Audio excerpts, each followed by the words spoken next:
Good morning, everybody. Morning. Drinking out of my Dick Cheney and George W. cup. Ironically. It's totally ironic. I think if you've listened to our show at all, you realize how ironic this is. But this is a thrift store find that we just could not pass up. Anyway, we are coming to you live and direct from the man cave of our Lake County family compound. Lots of dead animals around the room. There's a pool table in front of us. This room's pretty dope. Beyond that, it's very retro. There's a sweet ass legit bar. Maybe we'll take you on a little visual tour after we record. So we are not going to be talking about man caves today, but we are going to be talking about porn. Porn. Yeah, I love porn. Love me some porn. We do like porn. So we're going to talk, there's a lot of directions we could have gone with this, but we really wanted to look at this from the perspective of America just being kind of a strange place. Yeah. For a lot of reasons. But in this instance, it's strange because there's a lot of folks who espouse these very puritanical values. And at the same time, we are a society, a culture that's just inundated with sexual images, particularly images of women. So how do you reconcile being told like, oh, wait until marriage, sex is shameful, et cetera, with, oh my God, I'm just being inundated with images of scantily clad people all the time, and porn is so easily accessible via the internet. It's two very divergent messages coming at us. And also how, as a young person, I have no fucking clue. Yeah, it was like having their sexual awakening. How do they navigate all this, right? So we're going to cover all that. And because we are, very boring, cis, hetero, white women, we're kind of going to look at it through that lens. We don't feel like we have any qualifications to speak from any other community's perspective. So we're going to stick to that. And there's no internet up here, so we are relying on our phones. And mine wouldn't work, Doc. so I'm I don't know somehow it's saved on my computer. Perfect. So Carolyn's balancing her computer on her legs. You make it a crotch shot. You wish, incels. So, we want to start by saying, and Carolyn alluded to this, that we actually like porn. And we're seeing a gradual shift in the industry from very, male-centered plots and images. Hello, stepmom porn. To more female-centered productions and plots, which is cool. I've even seen porn where consent is integrated into the plot, which I think is kind of sexy. Yeah, it's pretty hot. Can I do this to you? Why, yes, you can. Who says consent can't be sexy? So, we're also going to ask the question and try to answer the question: is porn exploitative, empowering, or both when it comes to women? So we got a lot of ground to cover, but I figured we'd start with some personal anecdotes. Carolyn, why don't you tell me about your first experience with porn? Well, Jen, my family didn't have cable. My dad didn't want to pay for it. Yep, us too. So, and we didn't have a computer or get on AOL until probably about 1996, which means that, I really didn't have a lot of access to what most kids would have. So I had to kind of get my peeks on the fly and find it sort of under the table there. But when I was maybe about 12 or 13, I found this book called Skin in the bookcase of my parents' house. Hot. On a rainy afternoon, home alone. And it had... This sounds like the plot of a porn. It does, right? And it had a form of erotic art called shuga. Oh. Are you familiar with this? Is that Japanese? It's Japanese. Yes. And it's Japanese erotica from the 16th century. That's hot. And I'm not kidding you. I was like, what am I looking at? This is really exciting, but it also felt really bad. And I was kind of surprising that my parents had this in their home. I was like, I'm sure my mom had a lot to process in that moment. I'm sure my mom had no idea that book existed. But anyway, things really took off visually in 7th grade for me when one of the boys in my class, he had these nudie playing cards where it was like deck of cards that had Playboy chicks on the back with their legs wide open and shit. And I had never seen anything like that before. And so we would, and of course slumber parties at friends' home where we did have cable. And my first unscrambled, because kids back in the day didn't have cable, was all scrambled. Oh yeah. Oh, I saw a nipple. Yeah. And so anyway, we saw this thing called Out Late with Ricky D. I don't remember that. And I also didn't have cable because we were poor. Well, it was a very popular show in 1996, and it featured gyrating naked women. Wow, what a plot. And weird topless shit, topless women scuba diving, So that was my first Cool. entree into porn. I love it. So if you listen to our episode, My Cousin the Serial Killer, this story features him. We were latchkey kids and we would ride around Redwood City on our bikes unattended. And there was this open field that we would play in, and we found magazines. Cool. And What a find. yeah, it was a find. I'm sure it was put there by another young person, right? This is where we go to explore porn in this vacant lot. Welcome to Salem's Lot. And so all I remember is, I don't remember the images, but I remember this phrase that said, "Come in my ass while I get you wet." And I was like, wait, what? Didn't know how to wrap my head around that. So it was either that experience or being at a slumber party. And I remember distinctly watching like HBO's Softcore, and this woman was masturbating while this dude played the piano. And I wanted to keep watching, and my friends were like, "Ew, this is gross." And I remember being always wanted to this keep is doing kind it. of hot. Yeah. So it was one of those two experiences. That was my first. But I think it's important that we talk about history, because we always like to start with a little history lesson. And so this is from a Medium article called "The History of Pornography from the Paleolithic to Pornhub." Oh, and I also forgot my glasses. So this is going to be, this is where you get a glimpse into how old I actually am. This is 40. Yeah, don't be deceived by the Botox. My eyes are going. So, pornography, we'll start with the definition, is defined as the description of titillating and sexually charged imagery, which is used in different mediums such as photographs, literature, film, statues, and so forth, to evoke emotion and sexual desire on the behalf of the consumer. Okay, and so this woman wrote a paper, Annie Dawson, which provides this timeline.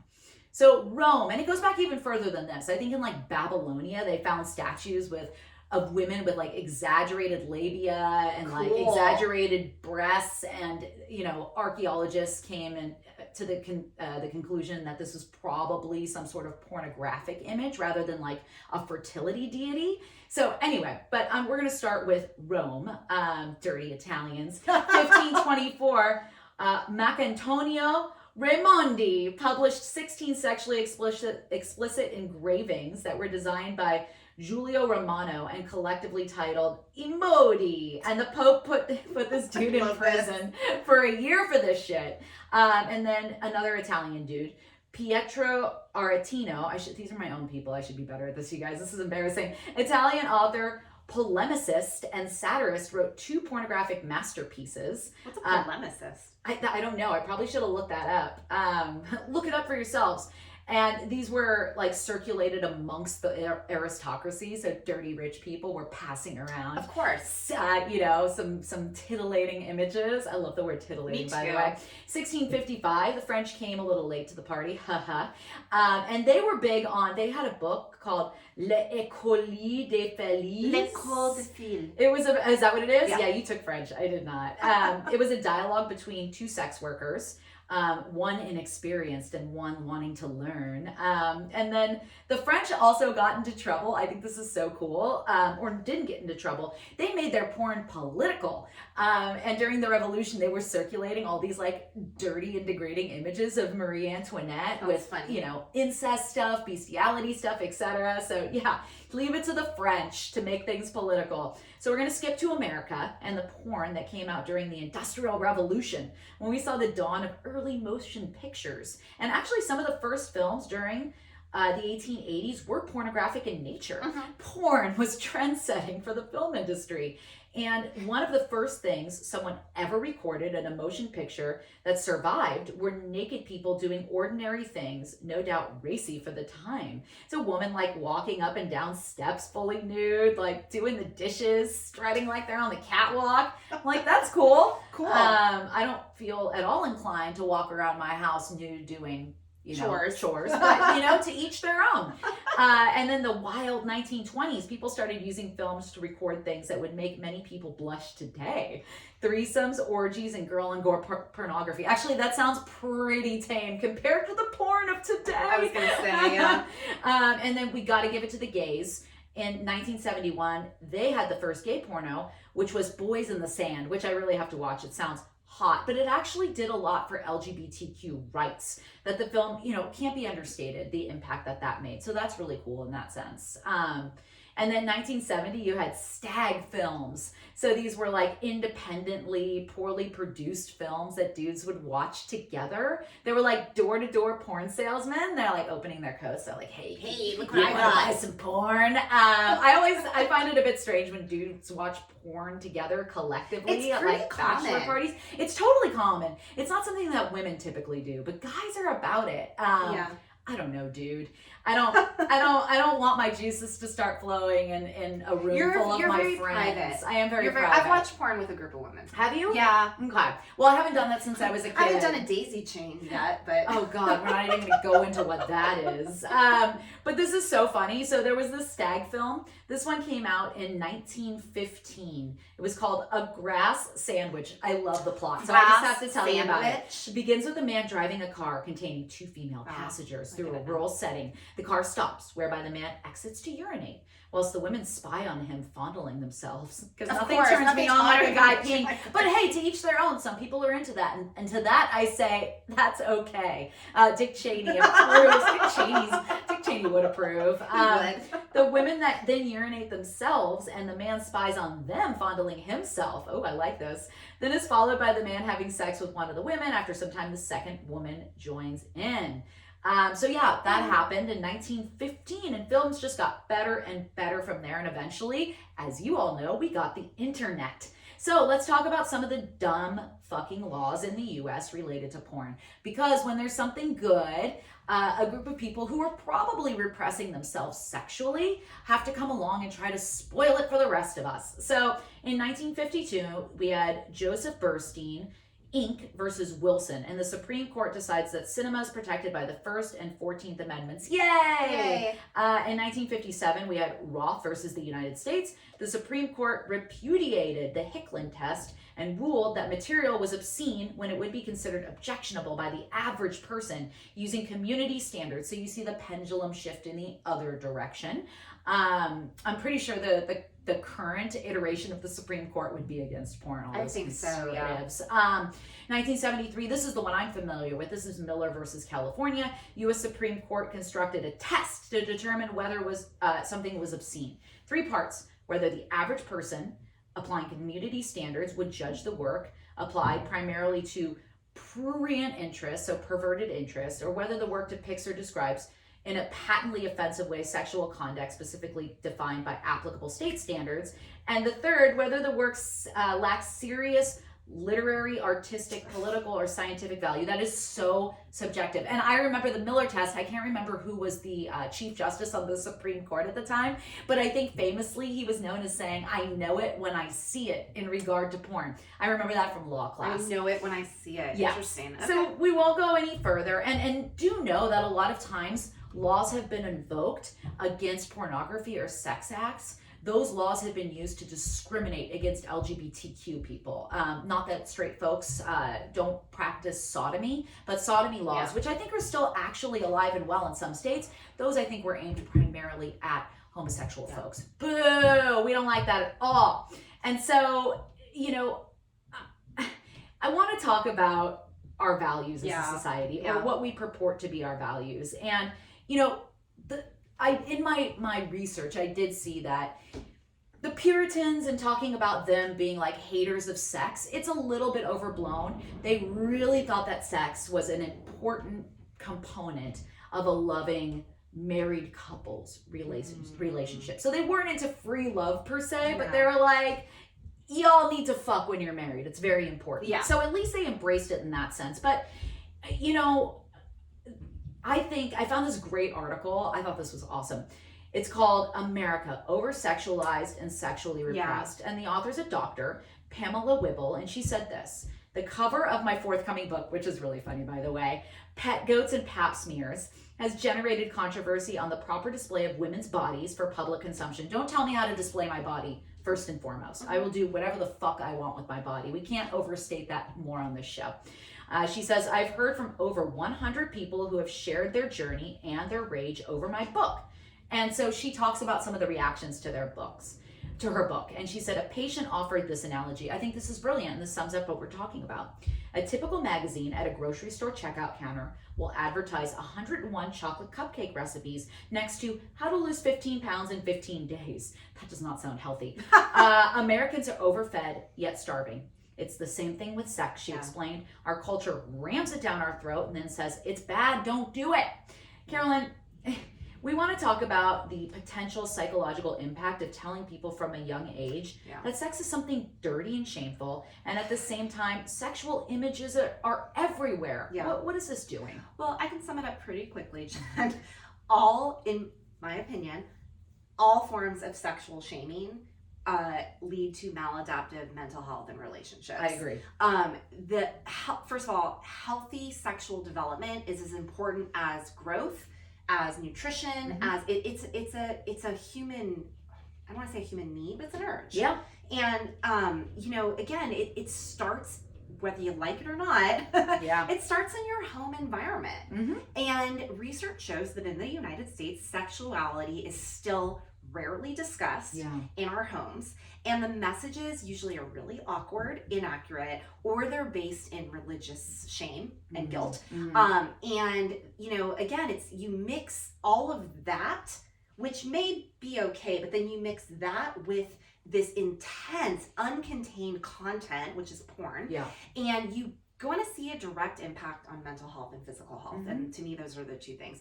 But again, there's always exceptions to the rule. And, generally sexuality and sex, they're just perceived to be improper to discuss in American society. They're considered shame and taboo. I would even say, as a therapist in couples therapy, when I bring up sex, everyone gets weird. The whole room gets fucking weird. Or if I'm asking them, how's your sex life? It's like, oh, it's good.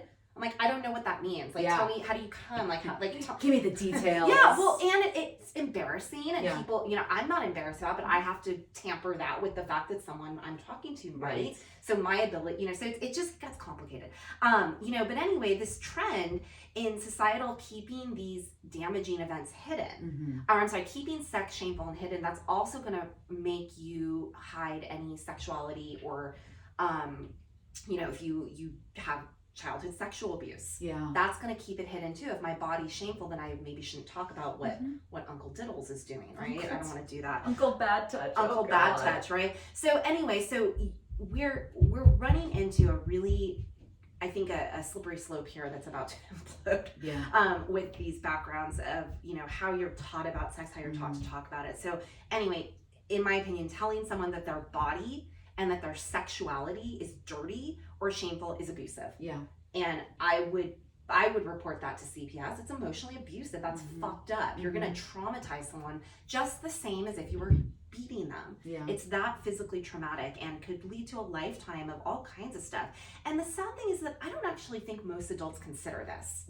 I don't think that most parents think, oh, I'm gonna fuck my kid up sexually. I think most adults are kind of struggling to even understand what they were taught and how it's being replicated, but we have to do better.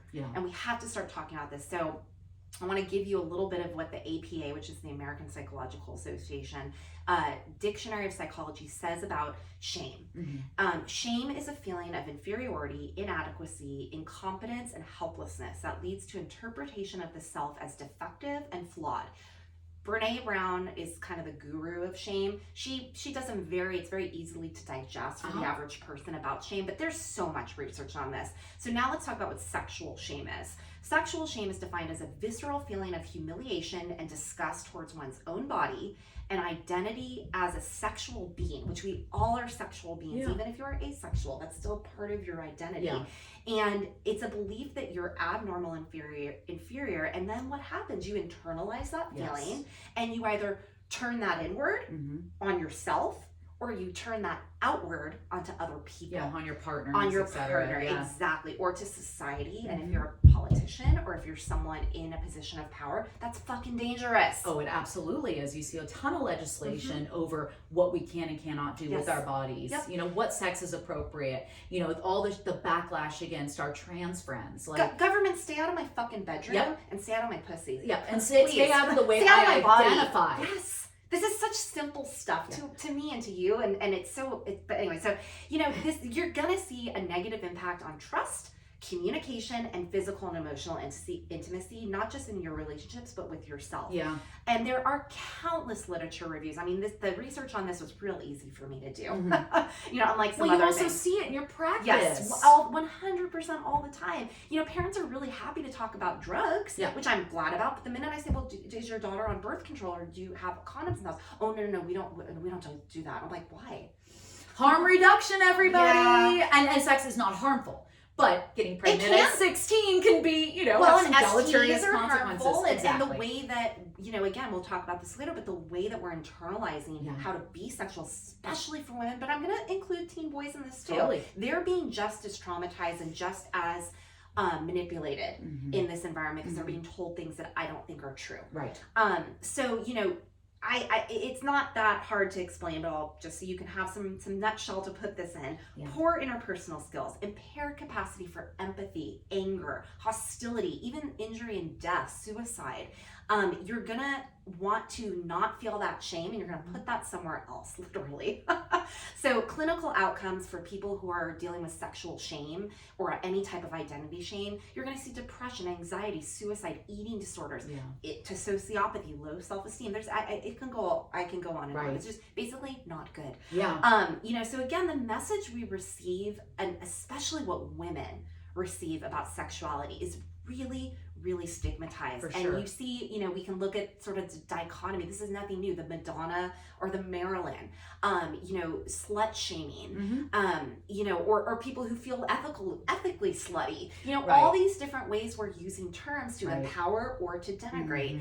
And it's very confusing for me as an adult. Yeah. It was extremely confusing for me as an adolescent at a key time where my body's developing and I'm noticing a tension, and that tension feels really powerful as a female.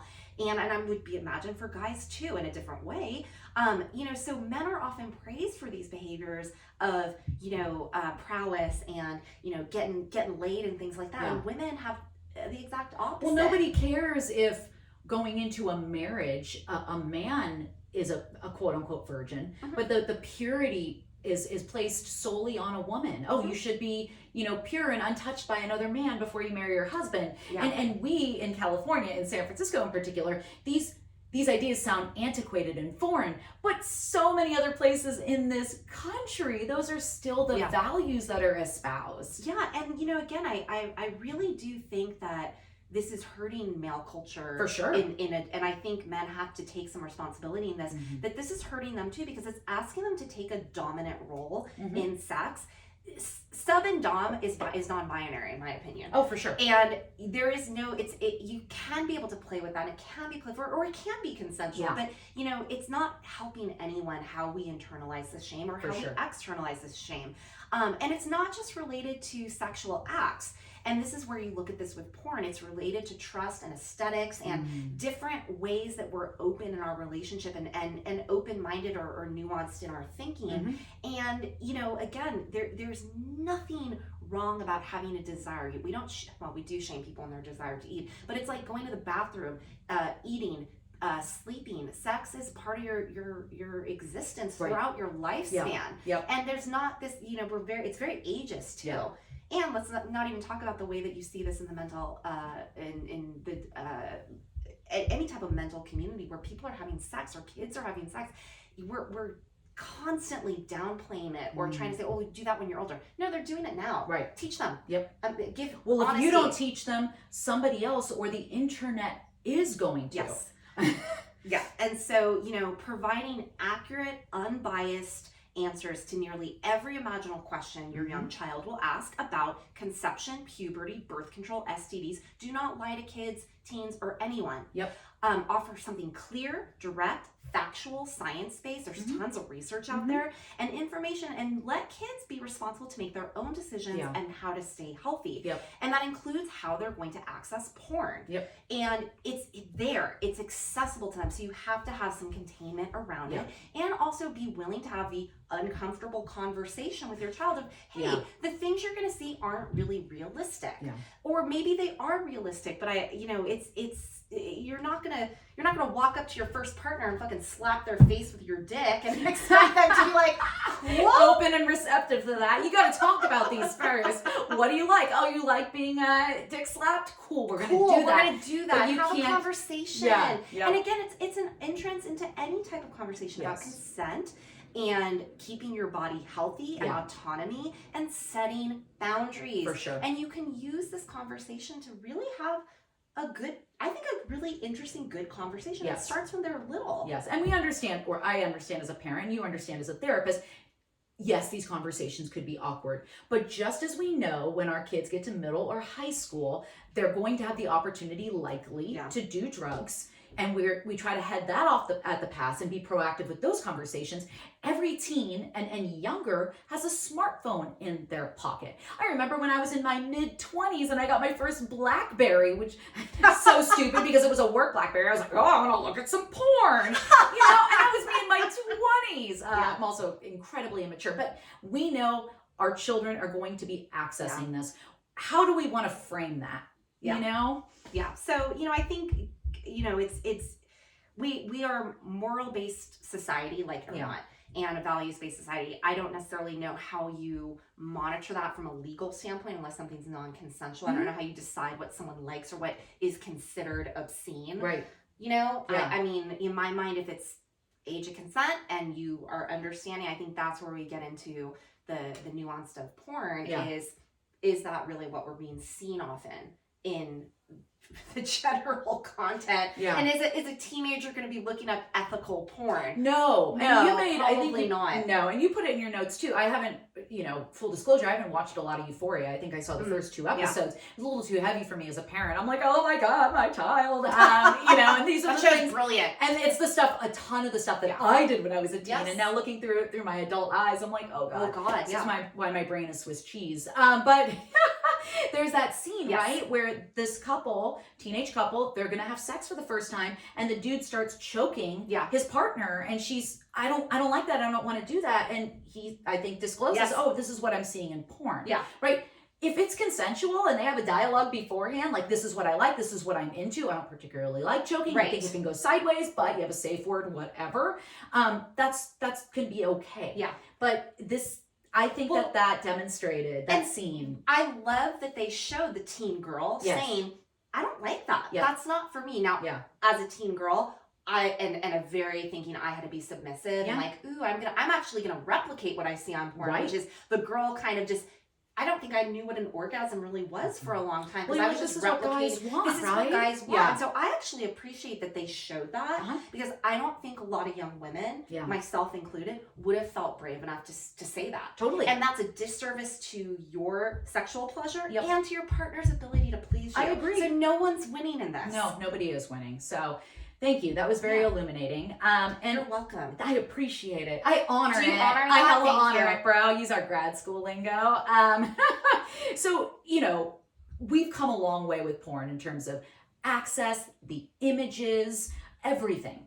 And, as Carolyn and I discussed, you really had to work for it when you were a kid. It was so hard to get your hands on some porn, and most of it was printed material. But now with the internet, it's estimated that at any given second, there are over 28,000 people watching internet porn around the world. The globalization of porn. So, we're going to go into a little history about where the internet porn came from. So, kind of started in 1994 by a guy named Gary Creeman. I remember that his name rhymes with semen. Because it was in the article. I was like, yes, it rhymes with semen. I was like, I would have never thought about that. So, in 1994, that's when it kind of started with this porn site called sex.com.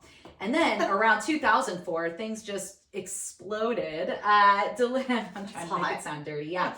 Delivery model for online pornography morphed from pay-per-view porn sites to user-generated tube sites where the revenue came not from subscribers, but from advertising.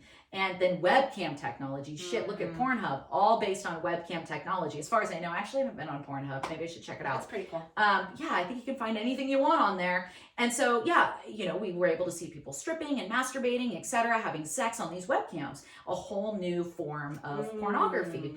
And so, well, not new, but new in terms of access, right? Yeah. And then the internet, which we don't have right now, ironically, but you know, faster speeds on the internet. Now we can watch porn. It doesn't look like if you watch the Pam and Tommy Lee docudrama or whatever, which was really good. I highly recommend and the it. Pornhub drop.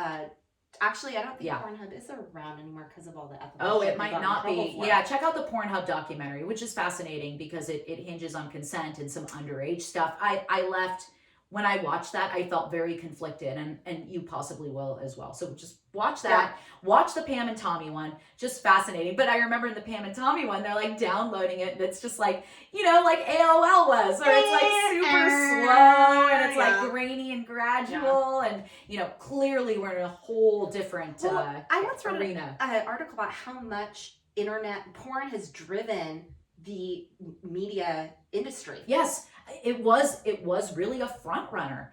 It kind of videotapes, yes, DVDs, and then the internet. Yeah, a lot of technology has made advancements because of porn, and you can look that up yourself. But I think it's factual. Yeah. And so, you know, Dr. Weiss wrote in a Psychology Today article, without question, we are in the midst of a digital porn explosion. And no, I'm not exaggerating when I use the word explosion. In their 2012 book, A Billion Wicked Thoughts, researchers O.G. Ogas and Cy Gautam write, in 1991, the year the World Wide Web went on, that was the year the World Wide Web went online, there were fewer than 90 different adult magazines published in America. And you'd have been hard-pressed to find a newsstand that carried more than a dozen. 6 years later, just 6 years later in 1997, there were about 900 pornography sites on the web. Today, the filtering software CyberSitter blocks 2.5 million adult websites. If that doesn't qualify as an explosion, I don't know what does. So, and I don't think you can, Playboy, you can't buy porn magazines anymore, can you? You can. You definitely can. But Playboy, I don't know if they went back, but for a while they went non-nude.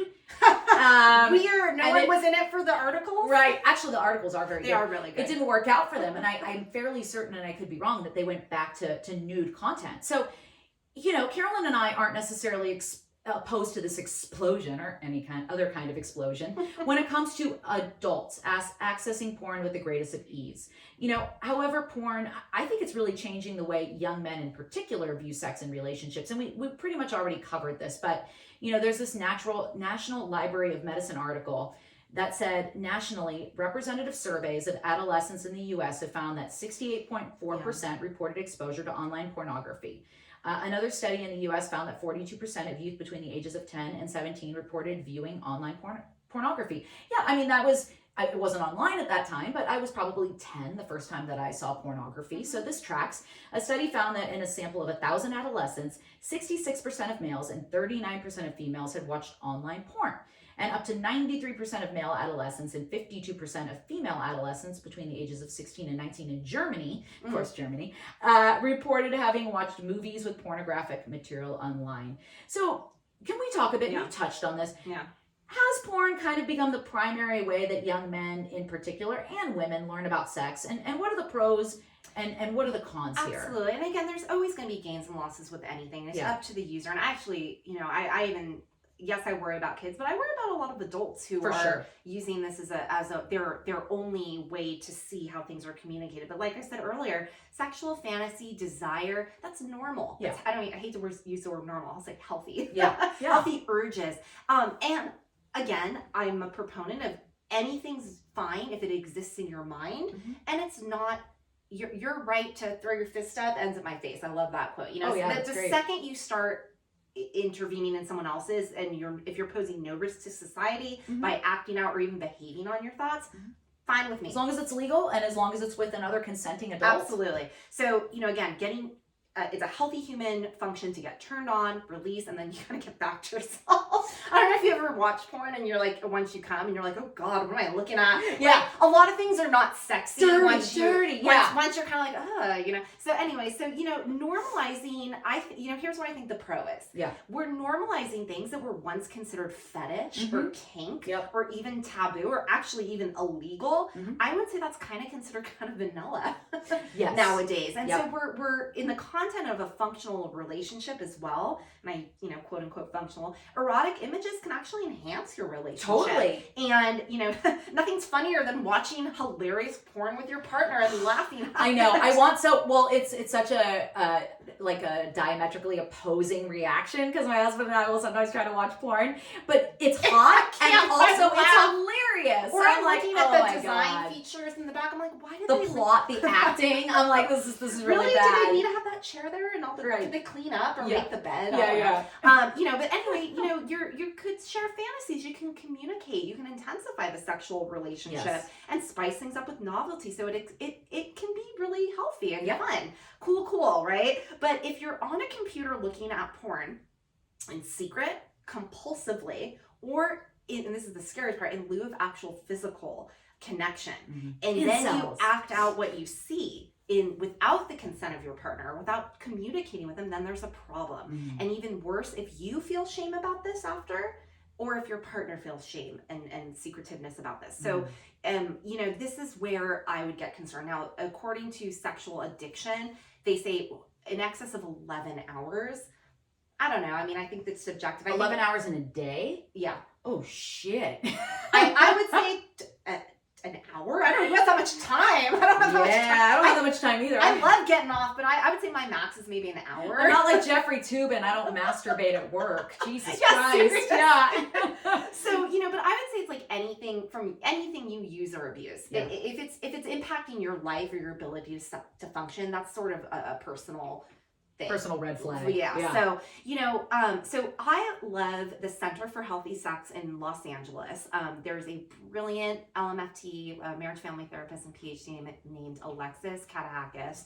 She does a book called The Mirror of Intimacy. If you want a great book about sexual health and identifying yourself in a non-codependent way and being healthy in relationships, great book. She also does free things on YouTube. It's a great resource. Nice. And this I found through having male clients come in who were saying, well, I'm a sex addict. And I was like, well, how do you define that? And what does that mean? And how do you, again, it's in addition to like food disorders, you can't avoid sex or food. Yeah. I can kind of put myself in a place where I'm not going to be around alcohol, or I'm not going to be around meth. Sure. Yeah. But no matter what, it's not in Lake County. You can't throw a rock at someone without hitting some meth.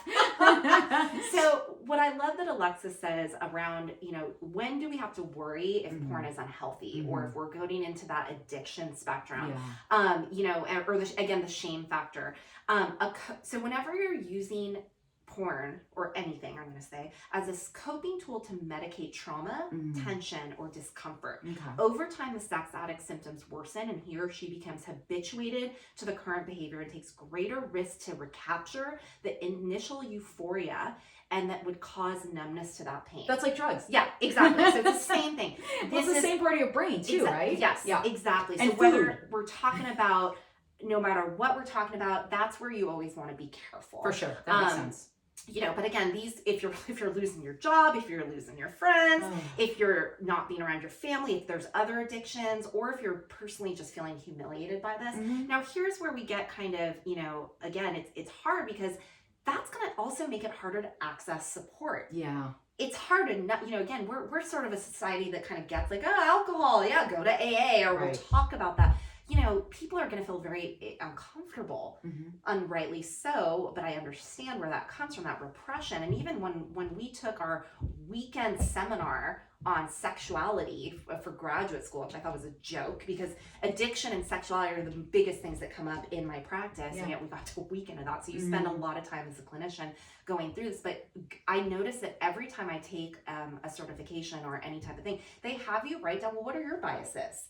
What are the things that make you uncomfortable? And you got to sit with that. If you were uncomfortable listening to this, you bet not to put yourself in an uncomfortable position. Right. And I'm pretty comfortable with my sexual. I'm pretty comfortable talking about this with people, but I also have to watch out because my over comfort with it can maybe make someone else feel uncomfortable. We're only human. Yeah. And so, I appreciate that, and I recommend with couples too that they do not just a we do a full sexual health inventory. Great. We talk about, how do you guys talk about these things? And I let them do it privately. But then I do bring it up in session. It's always so awkward. And it's sad that it's so awkward, but I also, I understand where that comes from, but also talking about that, so the younger and younger you're exposing your brain to these kinds of images. Think about, same thing with alcohol. You can manage that maybe a little older, but at 10, that's when you drink a whole bottle of peppermint schnapps and then vomit everywhere because you don't know. You're like, I'm gonna be cool and drink alcohol. Right. I didn't do that. No.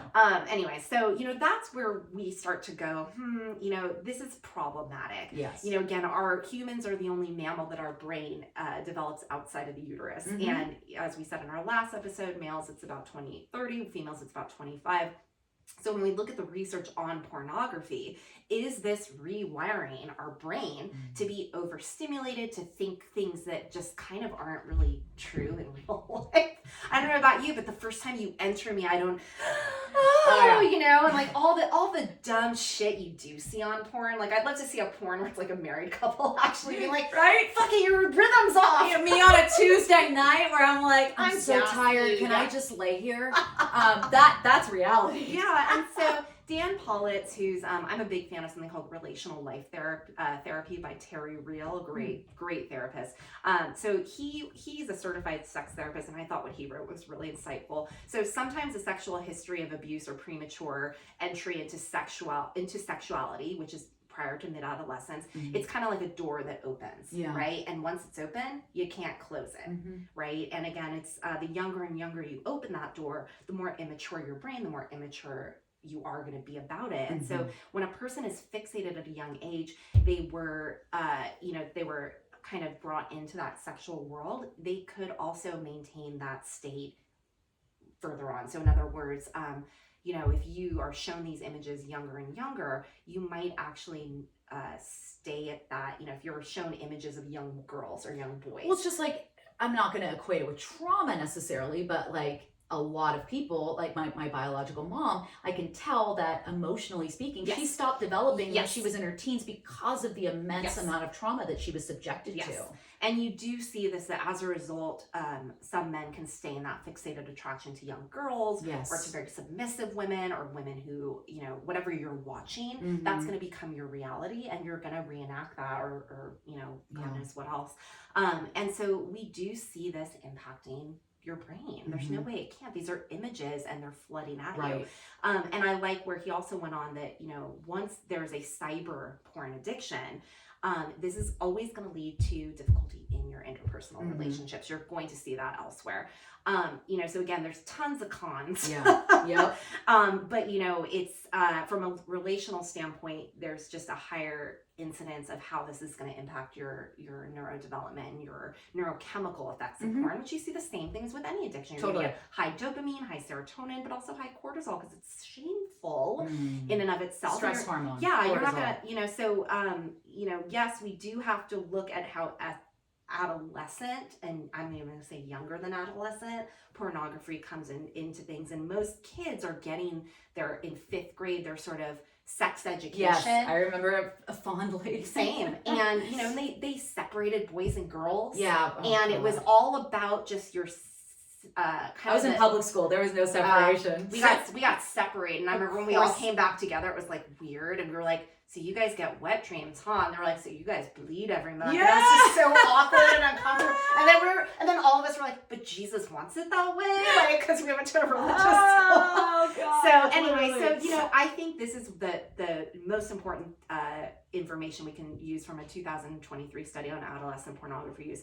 Primary care physicians, parents, teachers, we are the first contact for adolescents and children, and it's imperative that we have an unbiased understanding of the impact, not only of sexual identity and the development of your sexual self, but also how pornography impacts this. And we have to lay a groundwork from a healthcare provider standpoint to talk about this stuff. Right. And parents get really uncomfortable when I talk to their kids. I get lots of parent calls after the fact. Hey, I heard you were talking to my daughter about masturbation. And I'm like, absolutely. Yeah. You go get her a vibrator. You don't think she's already fucking doing that shit? Yeah. And it's I get how that can be uncomfortable for Yes. a parent, but it's like, well, if you're not talking to it, they're going to talk to me about Yes. it, and I will talk about it with Well, them. it's a testament to how much they trust you. And yes, teens are going to explore their bodies. Thank God. Yeah. I would much rather you explore your own body before you Yeah. you only can have a healthy sexual relationship with someone when you have a good understanding Yes. of your body. You have to know what you like. How Yes. do you like to be touched? And that And changes. be comfortable communicating those desires and preferences to your partner. Yes. You know, but it can go the opposite way too. Like my mom, and I think it was because she was so immature, would talk very freely to me about sex. And I would go to school, and my nickname at school was Dr. Ruth. Because all I wanted to talk about, and this was 4th grade, all I wanted to talk about was sex. It didn't mean I was ready for sex, but parents in the neighborhood thought, oh my God, she must be being sexually abused, which I was not, or she must be engaging in sex at 10 years old, which I also wasn't. I didn't lose my virginity until I was 18. I was real late to the party compared to a lot of my friends, but it can go the opposite way. Yeah. But my mom also didn't have any sort of containment because she Yes. kind of operated from the perspective of a 15-year-old. Yes. And so, you know, there's got to be balance. Yes, always. Yeah. And, you know, so again, it's just, it's, we have to think about these things. And when you have access to these things, you know, maybe don't put your computer in your kid's room. Totally. Or maybe Put some filters on the put some computer. filters. Yeah. And they're going to be able to figure out around them. But have conversation. Yeah, so head it off at the Communicate. pass. You know that they're going to be accessing pornography. So have a conversation about how, you know, if you feel like it's okay, which I kind of do, like this is okay, but be aware you're going to encounter some images that depict, you know, two consenting adults doing things that don't necessarily appeal to everyone. And you may come across things where, again, deep throat. Yeah. We don't know if these two people are actually consenting adults. Yes. Yeah. There's a wide world out there, right? And you know, again, in this pros and cons to the porn industry, there are some pros that we're seeing in that. And even condom use and things that aren't sexy according to people. And I still hear that shit from teen girls where they're like, yeah, my boyfriend doesn't like using condoms. He says it doesn't feel the same. And I'm like, I'm not a dude, but don't worry about them. Yeah. I don't feel like getting an They're STD getting or a getting vagina pregnant at at 16. They're fine. Yeah, they're gonna, the wind hits their penis and they can have an ejaculation. Ew, I just said ejaculation. Some of the clinical terminology, I'm like, I would rather just use the slang for it. But anyway. So you just, like all things, talk about things. Yeah, Risk totally. feeling uncomfortable. Yes. Yeah. Well, discomfort is often where you make the most inroads and Yes. the most progress. Yes. You have to be uncomfortable to grow. It's a necessary component of growth. Yes. So anyway, our last question that we kind of wanted to try to answer was, you know, is porn exploitative, empowering, or both for women? You know, this is from Blind. Nothing's more sexy than being myopic. I'm sure there's a porn for that too. I'm sure there is. Myopia porn, so hot. I think it's a sexy librarian genre, actually. So this is from a Sage Journal paper. On the one hand, prior studies report that women experience feelings of shame and guilt about consuming pornography. Additionally, it is argued that mainstream, i.e. most heterosexual pornography, does not provide pleasurable representations of sex for women. On the other hand, many studies come along with the claim that consuming pornography is an important emerging practice for women's explorations of their sexual desire and overall understanding of their sexuality. I feel similarly. But you have to know how to filter that stuff too. So I really like these points that are made in a 2015 Guardian article. Is porn an equal opportunity employer? Are its workers protected? Are the means of manufacturing and distribution mainly controlled by one particular gender? Could it be men who have the power and control here? Do the women who perform rather than own or distribute look like they are enjoying themselves? As the author Zoe Margolis pointed out after the debate, so this is from a debate, I think it was a conference about whether or not porn was empowering or degrading for women. At this debate, Zoe said, could porn be a system of misogyny, not its root cause? So these are some heavy questions that need to be explored. And so, you know, from here, Carolyn, it's like, as a woman, and as a woman who has explored her own desires, pleasure, sexuality, etc., I seek out porn that shows women in an empowering position, whether it's women in a dominant position with a man as a sub. That's something that appeals to me as someone who really likes control in all aspects of my life. To me, it's symbolic of kind of like shitting on the patriarchy and at the same time enjoying some dick. And I say all this to say our desires, sexuality is complicated. Yes. And I don't think there's anything wrong with exploring what you like, as long as that exploration and the images that you're seeking depict two or more consenting adults. Who doesn't like a good gangbang film? Right? But it's consenting adults. And I also don't think it's right for us women to say, oh, that woman's being degraded. I don't like this. Some of us like degradation in the comfort of our own home with our partner. Yeah. It's play. Yeah. And I like it. Well, and I get a lot of people who will say, I watch this and does this mean something's wrong with me? Yes. Or I watch this and does that mean I'm bad? Yeah. And I really, again, that's the shame, the sexual shame of, it's fantasy. Right. And again, how do you, it's in the same way you can look at art and say, well, it's up to the eye of the beholder.